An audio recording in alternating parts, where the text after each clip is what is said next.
350Z did really good. We just got the biggest oil cooler possible. Fans at the highest power. Did not make a difference at all. It's literally bubbling. So it's boiling over. We did everything we could possibly do. Still not what we were hoping for. We're prioritizing what we have to make it work. That's my thought behind it.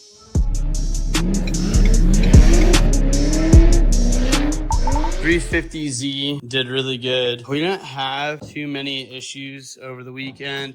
We did have a few though, so we're gonna talk about those. When I was on my dirt bike trip, boys came through, they hooked it up, they put the rear bumper on, the wing, and then the front bumper they also put on, which I think this is the front bumper, not for the RX-7, but this is the front bumper for the 350Z. When we put the front bumper on, before I had done that, I changed a few things up here. We added this power steering cooler, had no issues at all with the car. And then we added this oil cooler. Then we had an issue with the car. So what happened was it was starting to overheat. So with the front bumper on, I could get about 2 hot laps and then it's overheated. And then with the front bumper off, we could do about 3 hot laps and then it's overheated. Mind you, a run on the track that we were on, it was about 45 to 50 seconds, maybe 55 seconds if you ran the last bank. So, you know, a little bit longer than sometimes what we would typically run, but it just depends, right? But the problem was that it was overheating and we were at speed. So like, you know, at speed, we really shouldn't be overheating this engine at all. So I had 2 thoughts. One, it was a front bumper issue, not getting enough airflow, which could be, you know, it helped not having it on. But what I'm really thinking is that we just got the biggest oil cooler possible and we put them right in front of the radiator. And now we're not flowing enough air through the radiator to actually make a difference, you know, even with fans. I did check the fans. We have 2 fan switch options here. So this is the one that I hardwired. So this is hardwired from the battery with a relay, with a switch. You flick the switch, grounds the circuit for the switch, activates the relay kicks on, and we have fans at the highest power, right? Then we also have these other 2 plugs right here. This is the OEM version. So we have 2 options for the fans. So I tried both options on track, did not make a difference at all. So that means that it was not a wiring issue. It's an air issue. It's an airflow issue. That means that we need to move one of them for sure. Probably be good to move both of them, but I didn't have an issue overheating at all when we just had this. One side was enough, which makes me think we could do a couple different things. We could double up and like move this over here. Totally possible. We could just put 2 in front of each other. That's not a great scenario when it comes to actual efficiency though, because now we're really blocking this side of the radiator and we're also now blocking the power steering cooler. So that's going to be less effective. Power steering is still bubbling over, causing our sock to get wet. And we've tried all sorts of, this is disgusting, but I'm gonna show you. This is wet with power steering fluid. We don't have any leaks, so we're not leaking anywhere except for it's bubbling over. What happens? Good old ATF on the fingers. Fluid level is about right here, which is fine. So this is the return and it goes through there. Now, I thought we'd have an air problem. I thought maybe we were cavitating air inside of the cooler and it wasn't flowing enough or that was restrictive or whatever. I'm starting to think it's actually an ATF issue. I don't think the automatic transmission fluid is strong enough as far as a hydraulic fluid to deal with a heat. I think this is just getting too hot and it's boiling, because it is boiling. Like when you pull off track, obviously everything's all wet, full of fluid. And then you're like, you look in there and it's literally bubbling, like you get air bubbles, right? So it's boiling over. That's my thought behind it. So I'm thinking that we're gonna try to switch out fluids, find a different fluid that maybe deals with heat a little bit better, that's still usable in this power steering system, and then see if that works. Because at this point in time, we've now added the biggest oil cooler you possibly can. It's a 30 row. And then we also changed out reservoir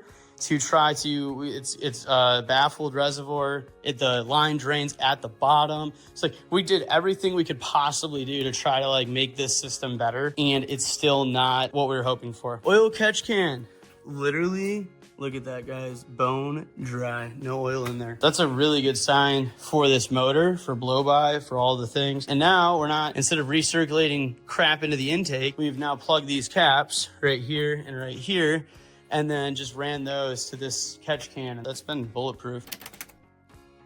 Everything felt good on this track except for tires. Let's talk about that real fast. So we were using these guys, Accelera 255 4017. These are the 651 Sports. They work and they do good, but they are super grippy for this particular car, especially because we have a grip kit in the rear. So like we're really maximizing grip, which is great. But with that tire, it was like almost just too much grip. So we were having to air them up really extreme. Like we started at 35, then we went to 60, then we went to 70. And by the time the tire was hot, it was about 80, like something, 81, 82, degrees. And then what would happen is the tire would start to bubble. We'd have an issue. A lot of grip for this car. Now, as you can see, I have a bunch of these. So what that means is that we do want to make this tire work for this car and for that car. But I think how we make it work for this car is by adjusting the mechanical grip in the rear, probably throwing some toe out on both sides to make it a little more slippery. What I don't want to do is I don't want to make the tires wear unevenly, because it'd be really easy. Like we can solve this problem super fast with camber, right? But then instead of using the whole tire, we're only going to use, maybe half the tire or less than half the tire. And that would be an easy solve, because then we just throw camber in, but then it's like every set of tires, you now waste half of it. And that's not what we want to do. We want to use the entire tire. We just want less grip. I think toe out in the rear is going to be the move. So basically we'll take the wheel, we'll push it from, like if this is center, we're going to put it out here, something like that. That'll give us less grip in the rear, which I think is going to be perfect, because then when we're off throttle, we're going to have all the grip we need. And then when we're on throttle, we'll have just the right amount of grip versus too much. And right now we have too much. But as far as tire wear goes, it was really even, other than when the tires would bubble because we had too much air in them. This is a random set of tires that just had left over, so we just threw them on for the rain. They worked great. And I think this is a great tire. This is a 245 4517, which 245s on this car work really good. We can do everything we want to do with the 245 Kenda on this car, but the 255 Accelera is just, they're so grippy. They just want to stop the car. And like in some sections, it's just super fast. That's great. But then other sections, you just can't do it. So we want to make the chassis work for us, use these tires and have all the grip we want, but also make the car drive the way it needs to with that much grip. We're going to dial that in, and then we're going to use all these tires until it's gone. And then maybe at that point in time, we might change rim size, tire setup, tire selection, etc. But for the time being, we're prioritizing what we have to make it work with this chassis. Yeah, that's kind of it in the rear. Didn't have any mechanical issues. Nothing came loose on the car that I'm aware of. I haven't done a nut and bolt check, but we will do that before the next event. So I got 2 more events to drive before we fly to Japan to drive the 350Z in Japan. I'm trying to get as much seat time as humanly possible before I fly to Japan to drive the 350Z there. And so we're just trying to prioritize events. So we got 2 more to do. And, we're going to get as many laps in as we can. So pretty stoked about that. Gosh, not a whole lot is changed on this thing since we got it, but we did add this switch in here. That's for the fans. Just going over the car, the things that we're gonna do. Everything else feels good. We have so much tire in here, it's ridiculous. I don't know if you can see all that. All that is just tire. There's so much tire in the back. It's just like, you can grab it by the handful. It's just in clumps. So want to do something about that eventually to try to minimize how much tire and smoke it's in the car. Because right now, after a run, it's pretty smoky.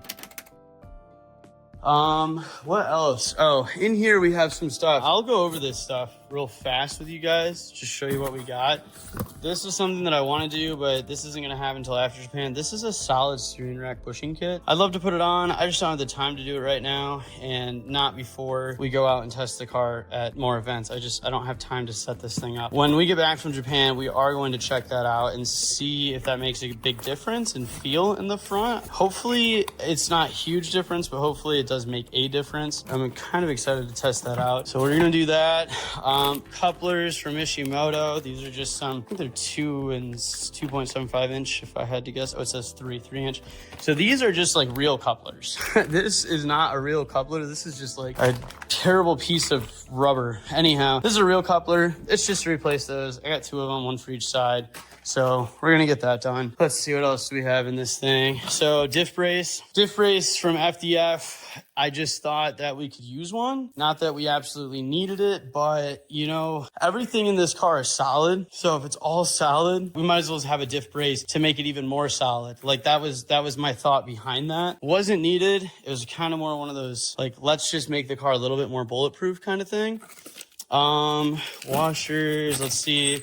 titanium bolts. This is like, I probably went a little too far on this, but axle bolts, they were mixed matched. Since the axle bolts were mismatched, I hated that. I was like, let's fix that. So found titanium bolts, ordered these bad boys, ordered some titanium washers, which are right here, and then ordered some titanium nuts. And these are going to be our new axle bolts. Everything will be the same size. Everything will be the same. We're going to mark these bolts and they are going to be good to go. So that just is more or less for simplicity that I wanted to do that, because when you have different size bolts on everything, it makes your life heck when you have to go under the car and work on stuff. That sucks, because now you're like grabbing for 3 different wrenches doing the same thing. And it's like, this is stupid. So I wanted to fix that. Diff brace bolts, hardware, and this is KTM parts. I think I broke the shifter off, or the kickstand off the KTM, and they actually fixed that for me at Takamoto, so I don't really need this, but we have a spare, which is good. Some spark plugs, because I thought this girl could use them, and that was really it. And then these guys. So these are your front coilover perches. The reason why I have these is because mine are seized up, boys. Absolutely seized, like 100% metal on metal, glued together seized. So what we're gonna have to do, and it's on both sides, it's not on one side. Now the rears are loose, the rears are adjustable, and I added grease and stuff in there when I was adjusting them to make sure that we're good to go. But when we got this car, it had these BCs, but it didn't have any grease in here, inside of here on the threads. There was nothing in there to stop it from seizing up. So it did, it seized up. So once these things seize up, they're pretty much trash as far as adjustability goes. You can no longer change ride height. If your top is stuck, you can't change spring rate, stuff like that. So anyhow, I just wanted to fix that, and I wanted them to be adjustable again, and I want them to work the way they're supposed to, so we can continue to adjust and refine this car, make it a better driving experience. So we're going to cut the old ones off. We're going to cut a slit in the collar up here, and then probably down here, maybe on both sides even. And then we're going to try to spin it free after that and destroy the bottom collar, and then replace it with this guy. So that's the plan. Got 2 of them, because like I said, both sides are seized up. Other than that, the BC coilovers have been great, but the fact that this is an issue, really, really frustrating. Don't know how else to put that. And it's a lot of work. And then I ruined one of the rear collars on well, I didn't do it. Somebody else ruined one of the rear collars on the coilover. I'm gonna fix that. So other than that, car's been pretty much bulletproof. Yeah, that's kind of what we're doing. I'm gonna get to work and kind of knock everything off of our list and go from there. This is the plan, guys. I will keep you posted on the 350Z and what we end up with. Alrighty, guys, working on getting this diff brace installed here from FDF. Probably one of the easiest installs I've done so far. All you really have to do, take out these bottom 2 bolts here, which are these. And you're gonna put in their studs, you screw them in by hand. Then after you're done with that, you're gonna screw this in by hand, get that nice and snug, and then you can torque that down, right? So you're gonna have 2 of these, okay? Pretty simple. You're gonna do 1 now, and then you have your washers. Here's my old washers. You're gonna put those in,